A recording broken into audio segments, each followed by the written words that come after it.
Today we are going to do the first story of the book, Snapshots. And name of the story is The Summer of the Beautiful White Horse by William Saroyan.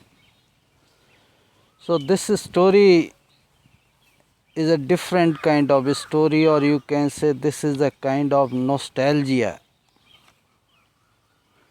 Sometime you talk about your golden past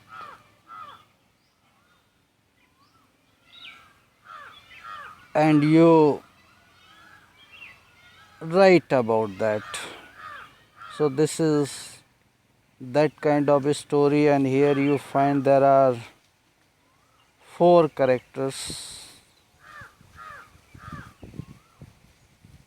and there are basically two main characters and two foil characters. One is Aram, another is Uncle Khusro, then third one is the farmer, and fourth one is the narrator himself. And these all are typical characters, you can say. Typical in the sense one character is having another foil character. Means you can say John Byro and the narrator in the same category, and you can have Uncle Khusro and his cousin in another category. So his cousin Murad can be the foil character of Uncle Khusro. Foil character means duplicate character. So why we have these characters, you may have seen in the movies, there is a hero and side hero. Same way in the stories we have characters and foil characters. So story is starting with a kind of nostalgic feeling like this. One day back there in the good old days when I was 9 and the world was full of every imaginable kind of magnificence and life was still a delightful and mysterious dream. My cousin Murad, who was considered crazy by everybody who knew him except me, came to my house at 4 in the morning and woke me up tapping on the window of my room. So here you find by this way this character is introduced, Murad is introduced, and what is the time? 4 o'clock in the morning. Timing is also important, timing and setting of the story. So you may find timing is 4 o'clock. 4 o'clock timing is considered auspicious kind of timing, a good time of the day. So here you find this story is set in Armenia. So two places, Armenia and Assyria, they are described. And if you see these places, you will find, if you go in the geographical locations, you find these places are full of pastures. Only tall grasses are there. And generally, people, those who are living there, they keep sheep and horses for their livelihood.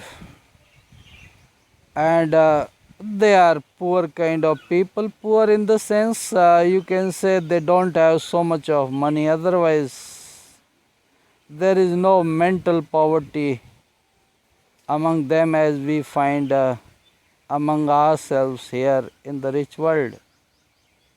So here you find this boy Murad. Murad is coming to Aram. Aram is the name of the narrator here. And he says, "Get up, Aram. We are going to ride the horse." And Aram was knowing that they were poor people. And getting the horse was not in the imagination of Aram, so he must have thought either this horse is stolen by Murad, otherwise there is no possibility of going for horse riding, because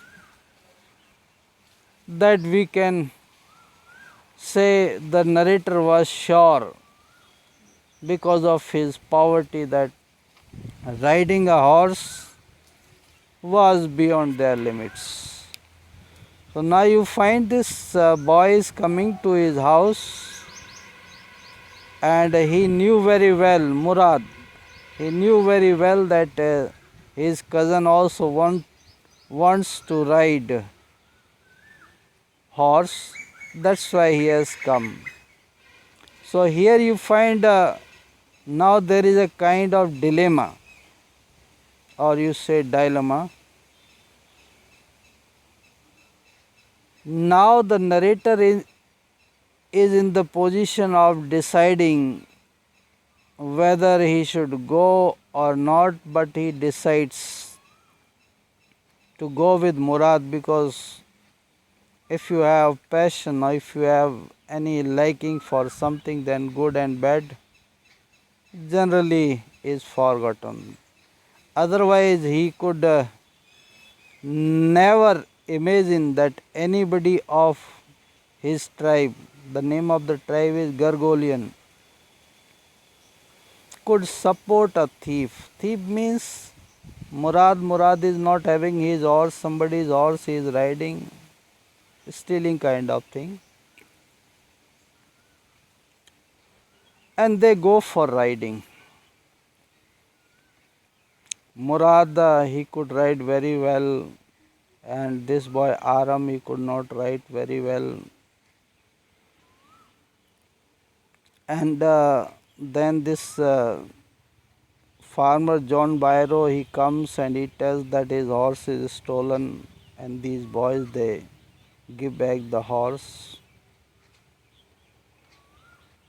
And there is particular mention of Uncle Khosrow. He was a very typical character there, and there was only one line he was speaking most of the time for every question.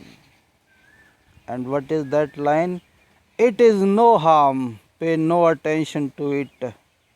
So he was never paying attention to anything else other than himself.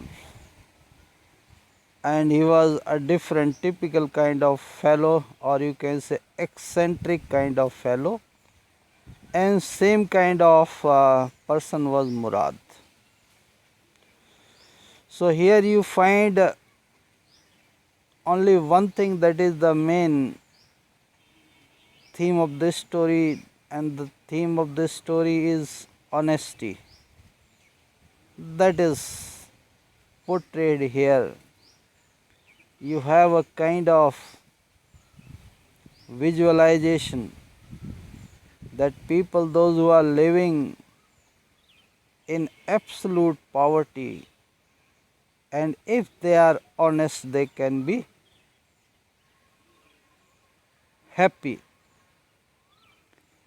And here is this one case, that this whole tribe is known for the happiness. And even the person whose horse is stolen and he happens to see the horse, counts the teeth, they are exactly same, but he says no, it is not possible that a person from a Gargolian tribe can steal a horse. It could be the twin, one of the twins. It is not possible. So this kinds of This is a absolute kind of trust this tribe was having. And even if you go to that particular country, there are many documentaries you will find on YouTube about Armenia, how the people they live. They are not a rich country, they are not modern, but still they maintain their honesty. So this is a kind of story that is a different kind of story from a different world, you can say. They are not modern, it means they are not dishonest. I am not saying that everybody is dishonest in the modern world, but sometimes by saying modern or by saying practical, it gives a kind of fear that somebody wants to justify the unfair means. Why I try to say this? Because we are not honest with the environment, we are not honest with our surrounding, we are not honest with our brothers, those who are poor, those who are downtrodden. But these people, they have this brotherly love, they care for others, they feel for others. So this story gives that kind of feeling. And all the four characters, they are giving a different shade to life. And when we read this story, we find in the beginning of this story, there is happiness, and the story also culminates with happiness. Indirectly, the writer of the story wants to convey that if you want to live with peace and happiness, you need to be and you shall be honest. If you are honest, everything will follow, and there is no tussle, there is no hustle and bustle, and there is no confusion, there is no stress, there is no strain, and there is no despair. So this is a kind of story that gives a hope for the modern world to just peep through the lives of these people, Armenian people, Assyrian people, those who still cherish their honesty. I don't know how many of us cherish, or how many of us can say that we are honest. Because there are so many things we look upon, but we never look upon ourselves. We never introspect ourselves. If we can do so, it would be a great thing. So you just go through this story and you will find it is worth reading. I would be sharing the snapshots of this story so that you can read also, even if you have no book. But I recommend that you download the book from NCRT app. It is free of cost. And after reading this story, after listening to this story, write a synopsis of this story, a brief account of this story. Thank you. Have a nice day.